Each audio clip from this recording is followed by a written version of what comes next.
አንድ ጠቢብ እንዲህ አለ፣ በሕይወት ካደረግናቸው ጥቂት ነገሮች ይልቅ ባላደረግናቸው ብዙ ነገሮች እንቆጫለን። ልንወስድ የሚገቡን እርምጃዎች፣ ልንጠቀም የምንችላቸው እድሎች፣ ፍርሃታችንን አሸንፈን የምናደርጋቸው ነገሮች ሁሉ ዞር ብለን ሕይወታችንን ስናይ ከቁጭት ይልቅ ደስታን ይሰጠናል። ሕይወት የምርጫ ጉዳይ ነው። ዛሬ ላይ የምንወስነው ውሳኔ ቀጣዩን 10 እና 20 ዓመት በስኬት እንድንመራ ያደርገናል። ቤተሰብህ፣ ልጆችና ራስህ የምትኮራበትና እንኳንም አደረኩ ብለህ የምትልበትን ሕይወት ለመምራት እነዚህን 10 የማትቆጭባቸውን ውሳኔዎች ወስንና ዛሬ እርምጃ መውሰድ ጀምር። ስኬታማ ሰዎች ዛሬ ላይ ሆነው ለነገ ዋጋ ይከፍላሉ። ፕሊዝ ሰብስክራይብ ማድረግ፣ የደወል ምልክት መጫን፣ ኮሜንት እና ላይክ ማድረግ እንዳይረሳ።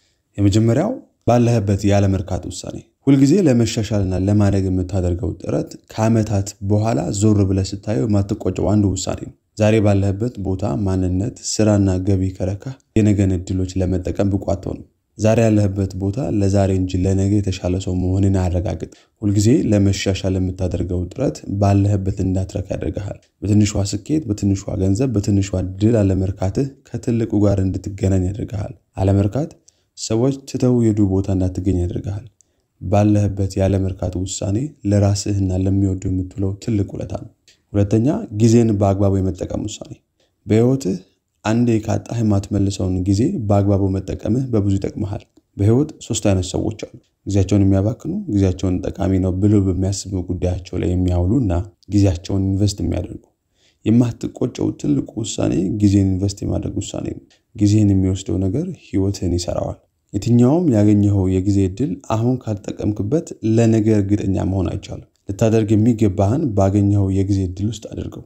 ጊዜን በአግባቡ መጠቀም በብዙ ይከፍልሃል፣ ከቁጭትም ያድንሃል። ሶስተኛ፣ ራስን የማወቅ ውሳኔ። ውስጥ ያለውን ማወቅህ፣ ስጦታህን ማወቅህ እና የምትፈልገውን ማወቅህ ከቁጭት የሚታደግ አንዱ ውሳኔ ነው። ብዙ ሰዎች በሕይወት ለምን እንደተፈጠሩና ምን ማድረግ እንደሚችሉ አውቁ። ምን ማድረግ እንደምትችልና ምን እንደምትፈልግ ማወቅህ የረካ ሕይወት እንድትመራ ያደርግሃል። ማንንም ለመምሰል አትጥርም፣ ከማንም ጋር አትወዳደርም። ራስህን ማወቅህ በራስህ ጉዳይ ላይ እንድታተኩርና ደስተኛ ሆነ እንድትኖር ያደርግሃል። አራተኛ፣ ከምቹ ዞን የመውጣት ውሳኔ። ምቹ ዞን የእድገትህና የልምህ ጠላት ነው። በሕይወት አለመመቸቶችን ተቀብለህ ዋጋ ለመክፈል መዘጋጀትህ ራስህን የምታመሰግንበት ውሳኔ ይሆናል።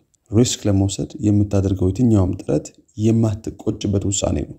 ለነገ ውበት ዛሬን መረበሽ ትርፉ ከፍ ያለ ነው። ምቹ ዞን ገዳይ ዞን ነው። ለመውጣት ለመዘርጋት የማታውቀውን ለመድፈርና ፍርሃትን ለመጋፈጥ አትፍራ። በምቹ ዞን ውስጥ ሆነ ከምትደላደለው ኑሮ ይልቅ ሪስክ ወስደህ የምታደርገው ጥረት የበለጠ ስኬታማ ያደርግሃል። አምስተኛ፣ ገንዘብ እንዲሰራልህ የማድረግ ውሳኔ። ብዙ ሰዎች ለገንዘብ ይሰራሉ፣ ጥቂቶች ደግሞ ገንዘብ ለነሱ እንዲሰራላቸው ያደርጋሉ። ምርጫህ ጎራህን ይወስነዋል። ከመረጥክ ካልቀረ ግን ገንዘብ ላንተ እንዲሰራ መርጠህ ስራ። የሚቀጥሉትን ዓመታት ስታስብ እንደ ብዙዎች የሆነ ቦታ ተቀጥረህ ሰርተህ ጡረታ እስክትወጣ ጠብቀህ የሆነሽ ብር በየወሩ ለመውሰድ አታስብ። አሁን ጊዜና እድሉ እያለህ በትንሿም ቢሆን ገንዘብ ለአንተ የሚሰራበትን መንገድ ማሰብና ማድረግ ጀምር። የገንዘብ ብልሃትን ስልጠና በመውሰድና በማንበብ ያዳበርክ ሂድ፣ በብዙ ይጠቅምሃል። ስድስተኛ፣ ትክክለኛ ሰዎችን የመምረጥ ውሳኔ። ሰዎች ሕይወትን የመስራትም የመስበርም አቅም አላቸው። አንዳንድ ሰዎች ሕይወታቸው ውስጥ እንዲገቡ ከፈቀዱላቸው ሰዎች የተነሳ አላስፈላጊ ዋጋ ከፍለዋል። ትክክለኛ ያልሆኑ ሰዎች ወደ ሕይወት ሲመጡ ትክክል ያልሆኑ ነገሮች መሆናቸው ይቀጥላል። ትክክለኛ ሰዎች ወደ ሕይወት ሲመጡ ትክክለኛውን ነገር መሆን ይጀምራል። ያንተ ሕይወት ዙሪያ ያሉ ሰዎች ነጸብራቅ ነው። ሰባተኛ፣ ከራስ ያለፈ ሕይወት የመኖር ውሳኔ። ሕይወት ከእኔ ወደ እኔ ለእኔ ብቻ በሚል አመለካከት ስትሞላ አሰልቺ ትሆናለች። ከራስ ያለፈ ሕይወት ለመኖር የምትወስነው ውሳኔ ከአንተ አልፈ ለብዙዎች እንድትተርፍ ያደርግሃል። ኑሮ ከአንተ ማለፍ ሲጀምር ትርጉምን እየሰጠ ይሄዳል።